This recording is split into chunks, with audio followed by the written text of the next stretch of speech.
This was not a normal seed, and its tree was not a normal tree, but one person wanted to destroy it. Hello, and welcome to my channel. Today, we will read a famous Japanese story together. This story will help you learn new English words, improve your listening, and understand a beautiful life lesson about kindness and magic. Let's begin the story. Part 1. The Hungry Guest. It was a very cold winter. The wind was strong, and white snow was everywhere. In a small, simple house near a big forest, there lived an old woman.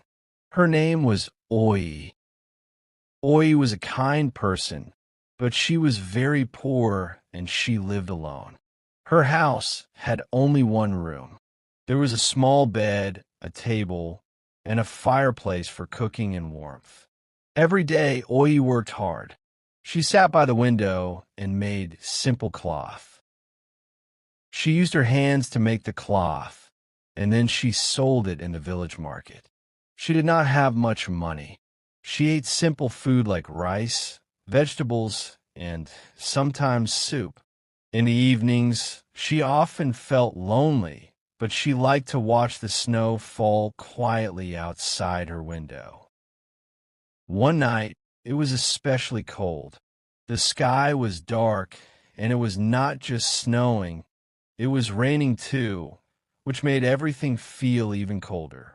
Oi was in her small kitchen. She made a simple vegetable soup for her dinner. It was the only food she had. The smell of the soup filled her little house.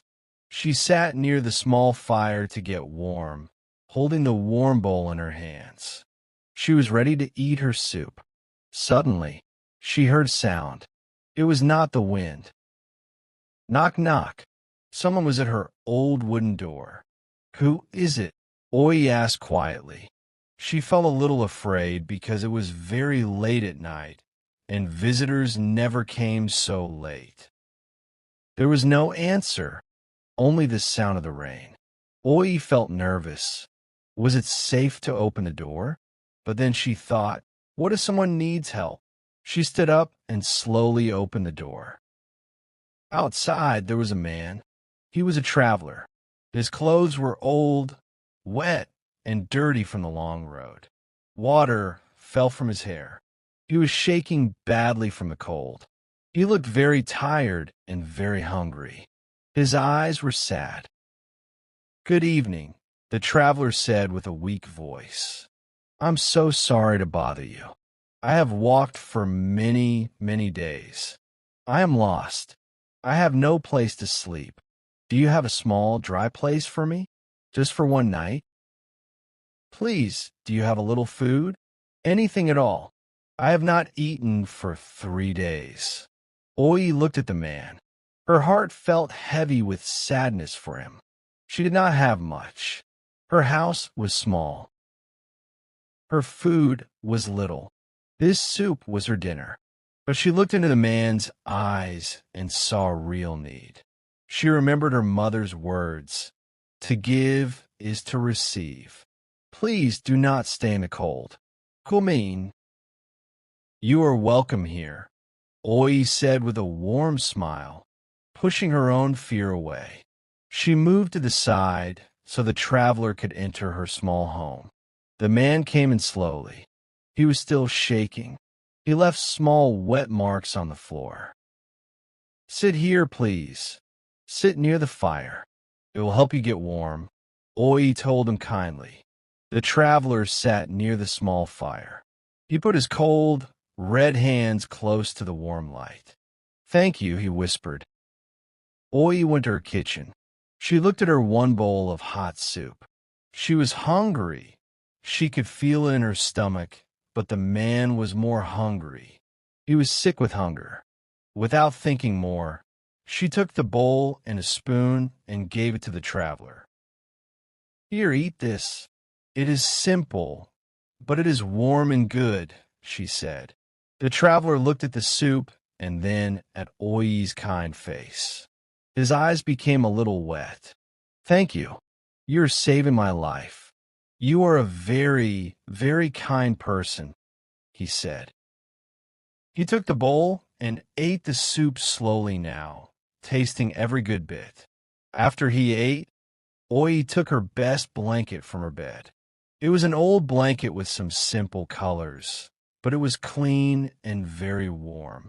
She gave it to the traveler.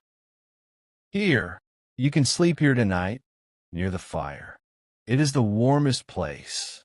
Use this blanket, Oi said. The traveler took the blanket. But what about you? He asked. I have another one, Oi said, though her other blanket was very thin. She did not want him to worry. The traveler lay down on the floor near the fire. He was warm. His stomach was full for the first time in many days, and he felt safe. In a few minutes, he was sleeping deeply. Oi looked at the sleeping traveler. She felt happy and calm because she could help another person. She ate a small piece of dry bread for her dinner and drank some hot water. Then she went to her bed, pulling her thin blanket close. The wind and rain outside were still strong, but inside the small house, there was peace, warmth, and the quiet sound of two people sleeping safely. Part 2. The Strange Gift. The next morning, the sun came out. Its light was soft and warm. It came through the small window of Oi's house and touched the face of the sleeping traveler. Oi was already awake. She was sitting at her small table, drinking hot water. She was looking at her guest. He looked peaceful now. His face was not tired or sad anymore. Last night, he was like a broken bird. This morning, he looked strong. Slowly, the traveler opened his eyes. For a moment, he looked confused. Where was he? Then he saw Oi's kind face and remembered her kindness. He sat up quickly. Good morning, Oi said with a smile. Did you sleep well? The traveler smiled back. It was a big, warm smile.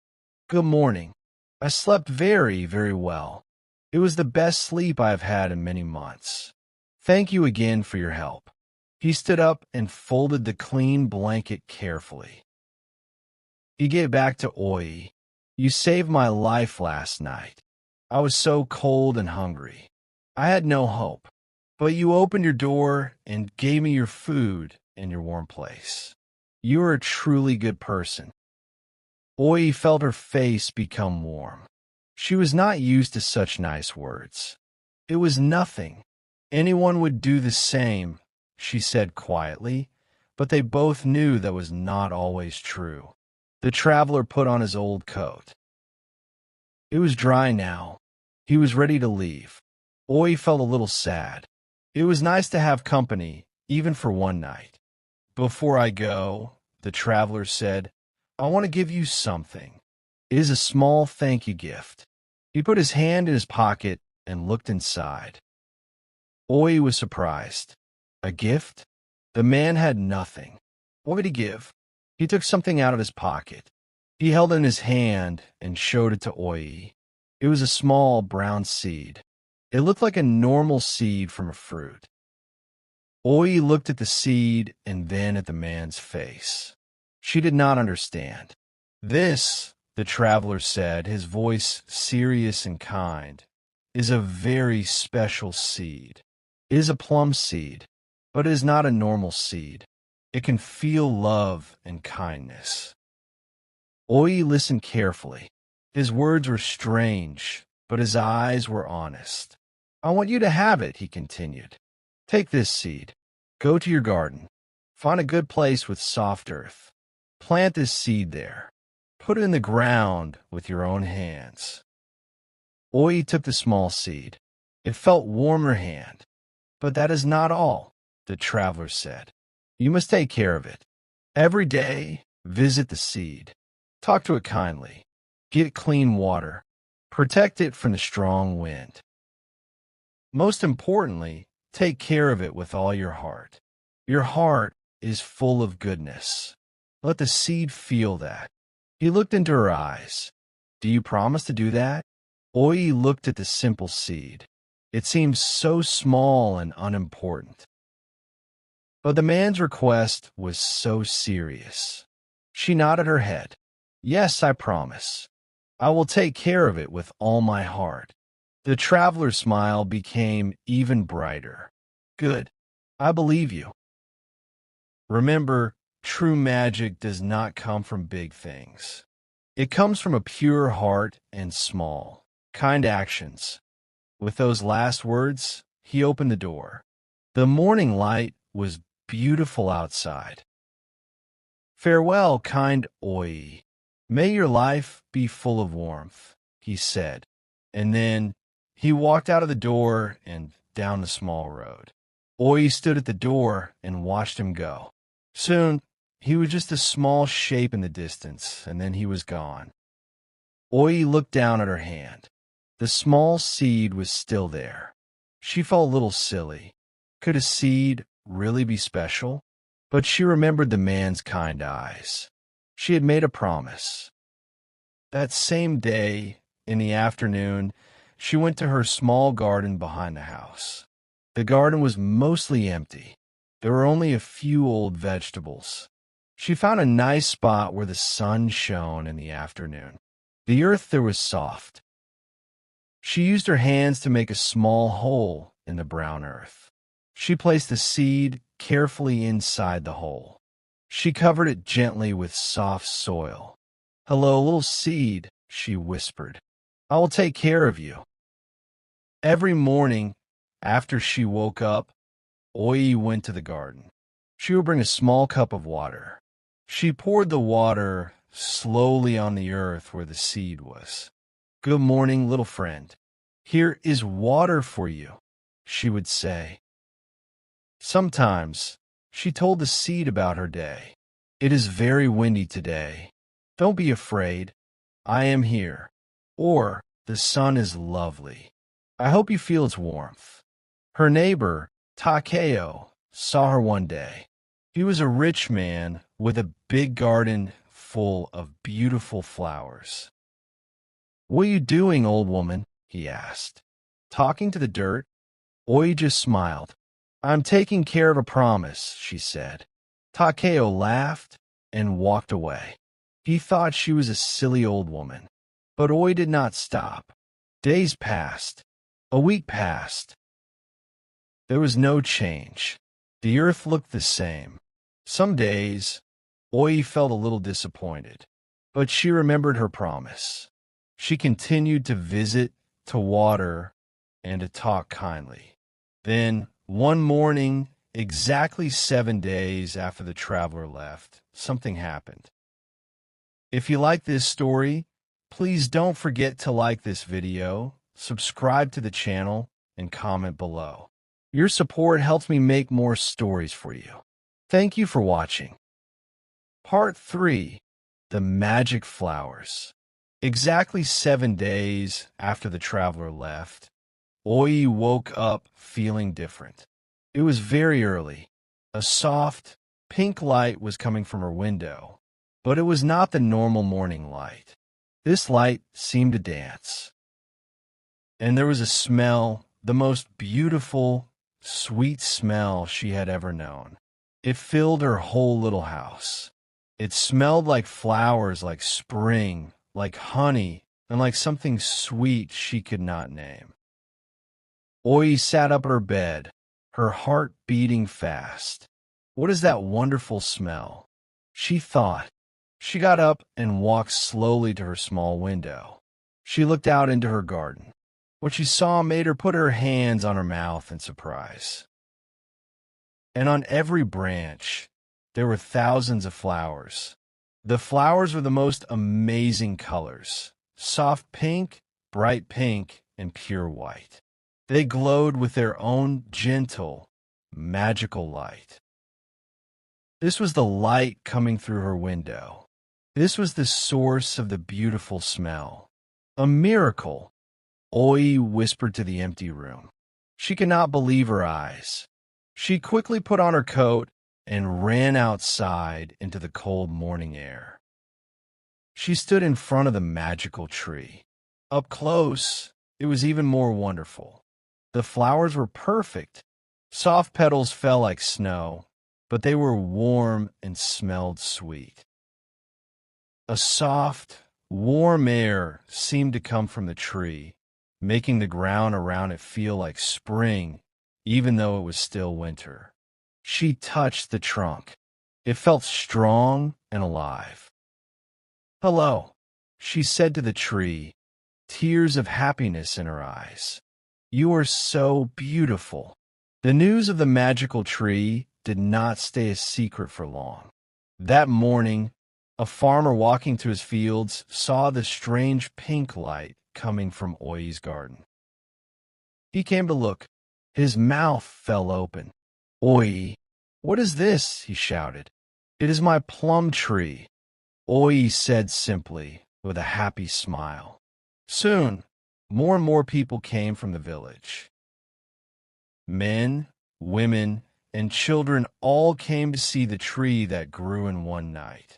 They stood around Oi's small garden, talking excitedly. "It's impossible. It's magic. Look at the flowers.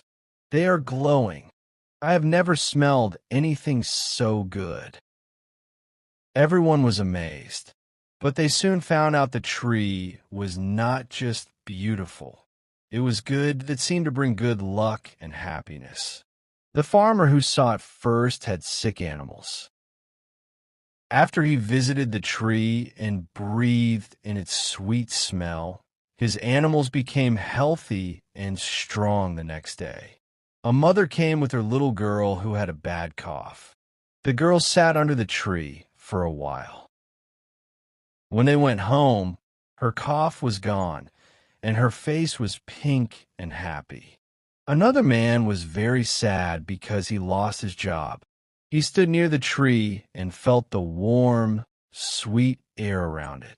His heart felt lighter. He went home and found a new opportunity that very afternoon. People started calling it the lucky tree. They came to see it every day. They brought Oi small gifts, a basket of eggs, some warm bread, a little rice, to thank her for sharing the tree's magic. Oi's small house, which was always quiet and lonely, was now full of visitors and laughter. For the first time in many years, she did not feel alone. She felt happy and useful. Everyone in the village loved Oi and her tree. Everyone except for one man. Takeo, Oi's neighbor, watched everything from his big, expensive house. His garden had many rare and expensive flowers, but none of them glowed. None of them smelled so sweet that people came from far away to see them. None of them brought good luck. Takeo was a rich man, but he was not happy. He was jealous. He wanted everything beautiful and special for himself. He saw how people loved Oi now. He saw the happy faces. He heard the laughter. A dark, angry feeling grew in his heart.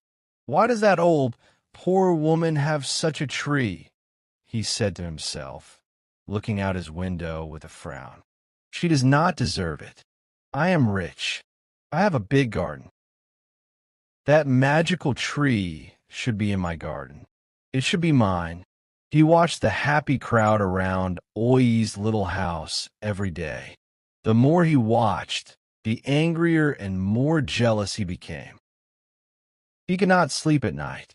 He could only think about the glowing tree next door. A bad idea started to form in his mind. A very dark and selfish idea. "If I cannot have it," he whispered to the dark night, "then no one can." Part 4. Jealousy and the Big Lesson. Takeo's jealousy grew like a poisonous weed. He could not eat. He could not sleep. He only thought about the tree. Night after night, he stared from his window at the soft, glowing light from Oi's garden. It made him furious. Finally, One very dark night, when the moon was hidden behind thick clouds and the whole village was asleep, he decided to act. His heart was full of anger, not kindness. He put on a dark coat and took a sharp, heavy axe from his shed. His hands were shaking, but not from cold, from ugly excitement. He quietly climbed the small fence between their gardens. The magical tree stood in the darkness, its flowers giving off a gentle, peaceful light. To Takeo, that light was like an insult. He walked to the thick trunk. "This should be mine," he whispered angrily. "If it is not mine, then it will be no one's." He lifted the heavy axe high above his head. With all his strength, he swung it down. Thud! A terrible sound cut through the silent night. The axe hit the tree's trunk. A deep wound appeared in the beautiful wood. Something terrible happened immediately. Every single glowing flower on the tree shuddered. Their soft light flickered and died. All the pink and white petals fell to the ground at once like sad, cold rain. The sweet smell disappeared, replaced by the smell of cut wood and dirt. The warm air around the tree turned icy cold. In just one moment, the lucky tree was dead. It was now just a dry, lifeless piece of wood in the dark. Takeo looked at what he did. For a second, he felt afraid of his own actions.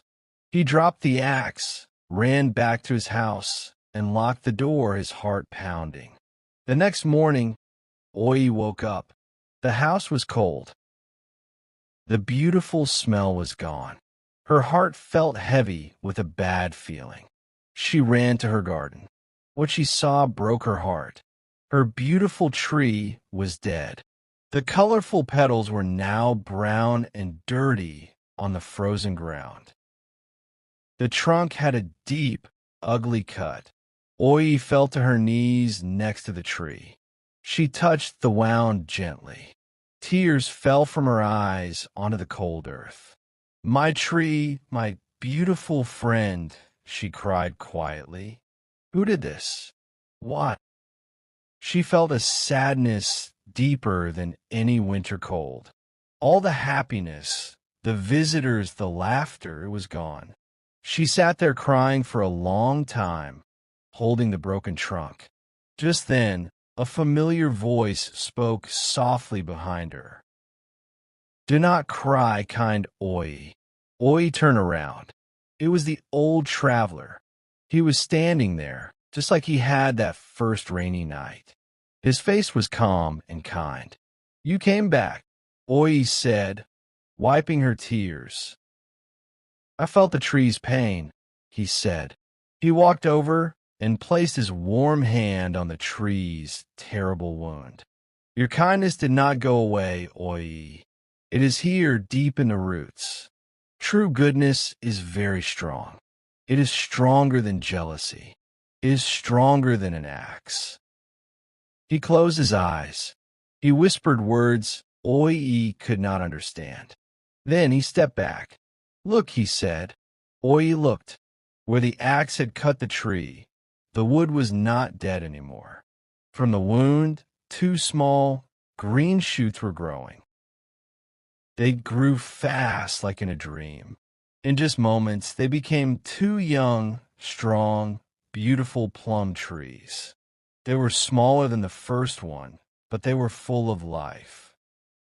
And then hundreds of new buds appeared on their branches and opened into perfect, glowing pink flowers. The sweet smell filled the garden again, even stronger than before. The warm, spring-like air returned. The miracle was back, but now there were two trees. The traveler then turned his eyes toward Takeo's house. Takeo was watching everything from his window, his face white with fear and shame. The traveler's voice was clear and loud, so Takeo could hear. A jealous heart sees only darkness, he said. It thinks beauty can be stolen or broken. But true beauty is not a thing to own. It grows from love, kindness, and a pure heart. You cannot cut it down. You can only help it grow or walk away from its light. Takeo heard every word. He looked at his empty, expensive garden. He looked at Oi's garden, now with two magical trees, full of light and life and happiness. For the first time, he understood. He felt a deep shame. He closed his window and never bothered Oi again. From that day on, the two plum trees stood in Oi's garden. They bloomed every season, in winter and summer. They brought health, happiness, and good luck to everyone in the village who came with a good heart. And Oi, she was never poor or lonely again. She lived surrounded by beauty, friendship, and the warmth of her own kindness, which had grown back, stronger than ever, and doubled.